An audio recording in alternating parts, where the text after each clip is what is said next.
Estamos em Felgueiras, aqui com António Júlio Andrade, um estudioso que nos vai contar algumas histórias, não é? Podemos dizer assim, de Felgueiras. Ora bem, é um bocado da história de Felgueiras. Acho que este pequeno jardim conta-nos um bocado da história de Felgueiras. E, para já... Era um jardim onde havia casas? Aqui existiam 4 casas que foram deitadas abaixo. Uma das casas era o forno comunitário. Era o forno onde toda a gente vinha a cozer o pão. Outra casa era a casa do corrieiro, uma profissão que está extinta praticamente. Havia uma terceira onde morava um sapateiro. E então havia a outra que vamos falar mais à frente. Por agora, digamos, portanto, isto é o espaço, a história do espaço. E essas 4 casas diziam muito da vossa história de Felgueiras? Essas 4 casas contavam muito da história de Felgueiras, que era uma povoação de casas acavaladas, ruas estreitinhas, casas amontoadas, e esta rua não podia passar uma caminhoneta, por isso teve que ser alargada e as casas tiveram que ir abaixo porque dada a estreiteza, nada resiste à mudança dos tempos. Mas e eu a dizer que podemos contar a história de Felgueiras. Quando se andava a fazer aqui os canos de esgoto e das águas, surgiram da terra pedras como esta. Que é de? Pedras monstruosas. Isso é porosa, tem alguma coisa a ver vulcânica? António, toda a aldeia a aldeia de Felgueiras está toda assente em escórias. Escórias são os restos do fabrico do ferro. De uma exploração mineira. Da exploração mineira. Durante séculos e séculos fizeram-se montes e montes de escórias e algumas das escórias ficaram grandes como esta. Fica aqui exemplo, a tradição siderúrgica de Felgueiras. O abade, diziam ainda em 1720 os vereadores da Câmara, numa memória mandada para a Academia de Lisboa, que em Felgueiras se fabricava o ferro para toda a província de Trás-os-Montes. O ferro que se abastece toda a província de Trás-os-Montes. Temos aqui outro elemento dessa siderurgia. O ferro era derretido, as pedras do arvoredo eram derretidas e depois, para conseguir um bocadinho de ferro, metia-se nestes cadinhos para solidificar. Para tomar a forma... Não, para solidificar. Depois é que era trabalhado o ferro numa foice, numa faca. É exatamente os vários objetos que o ferro permite, exato. E então, já falámos aqui no forno, porque em Felgueiras, da Ribeira de Felgueiras, existiam 14 moinhos.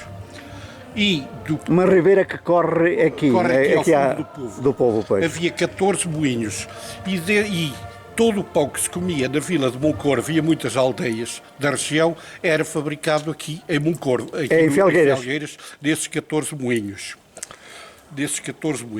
Por curiosidade, devo dizer que, em determinada época, no século XVII, 7 desses moinhos pertenciam a judeus de Moncorvo. Gente da nação judaica.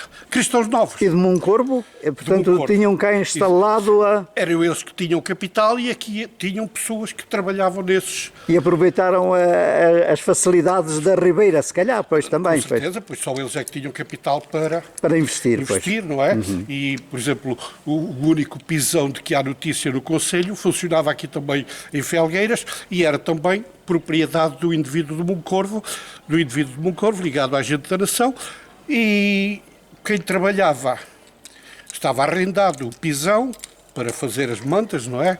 E as colchas, estava arrendado ao pai do Tomé Rodrigues Sobral, que veio a ser o grande químico português. Ora bem, e então, natural daqui da nossa região também? Natural daqui de Felgueiras. De Felgueiras. Aqui, neste espaço, como dissemos, uma das casas era a chamada Casa da Sinagoga. Sinagoga, a Igreja dos Judeus. Local de reunião dos judeus. Ora bom... Antes da Inquisição ou durante a Inquisição? Já lá vamos. Não há notícia de que existisse em Felgueiras uma judiaria nem uma sinagoga. Impossível nesses tempos da Inquisição. Pois. Agora, o que aconteceu foi o seguinte. Quando se extinguiu a Inquisição, em 1820, houve o regresso de muita gente ao judaísmo.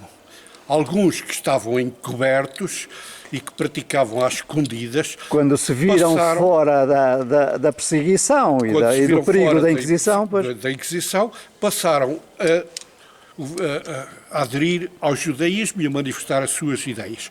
E aconteceu que, por volta de 1850, nesse regresso ao judaísmo, casou em Felgueiras, na família, com uma senhora da família Marcos, um senhor que veio de Lagoaça, da família Navarro.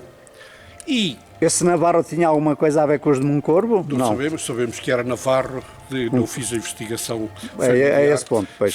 Sei que o Navarro era de Lagoaça, casou em Felgueiras da família Marcos, e então mandou construir aqui uma casa.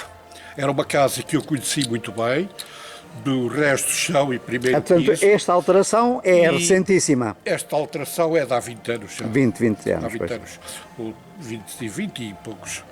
E em 1850, da década de 1850, quando casou aqui, eles mandaram o novo casal, mandou construir uma casa, essa casa.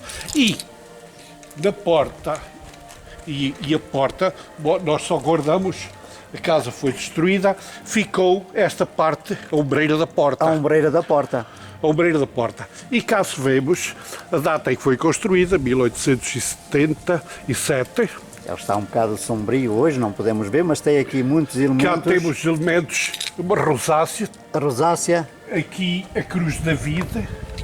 Está meio tapada, só está se guardou, mas está aí. Vê-se ainda claramente a estrela de David, não é? Exatamente. A rosácea, o ano também. Portanto, era aqui. Portanto, deve ter sido, essa família deve ter sido o motor do regresso ao judaísmo das pessoas, e a casa deles passou a ser considerada como a sinagoga. E era na casa deles que se reuniam. E se fazia o culto judaico. Fazia o culto judaico a partir dessa altura.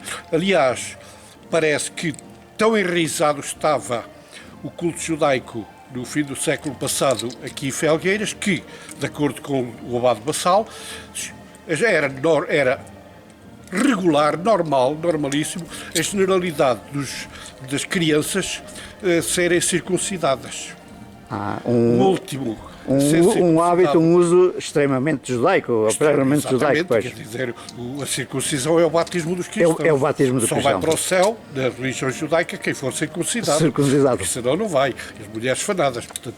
Ora bem, o Abade Bassal diz que, e parece que a última geração, esse hábito da circuncisão, só desapareceu na altura quando os nazis tomaram o poder, e que a Grande Guerra, e que toda a Europa tremeu e todos os judeus tiveram medo. E veio mais outra vaga de antissemitismo, não foi? Desapareceu em Felgueiras essa herança e também judaica. será essa, porque agora faz a nós, não é? Confusão, uma aldeia que até tinha um lugar de culto desaparecer, não é? Não quer dizer que, portanto, não fugiram daqui, não saíram daqui, mas foram, vá lá, absorvidos, talvez, não?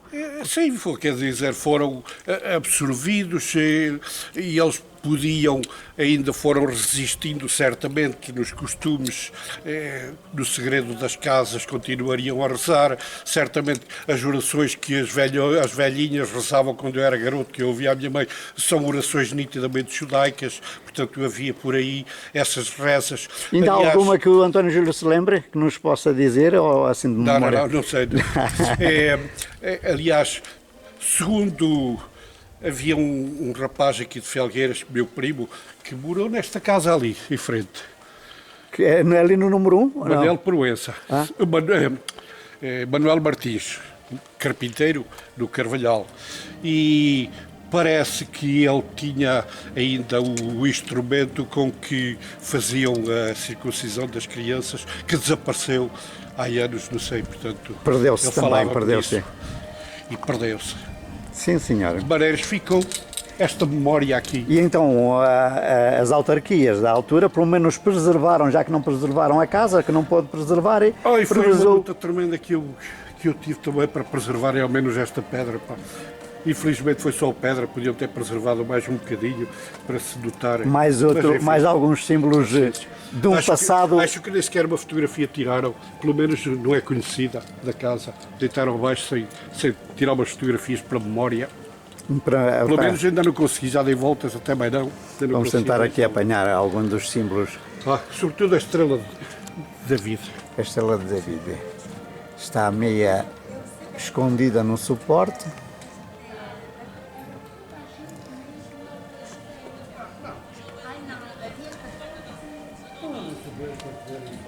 E foram uns apontamentos sobre a história de Felgueiras. Cá está aqui a escória de ferro, uma pedra tipicamente mineira de ferro.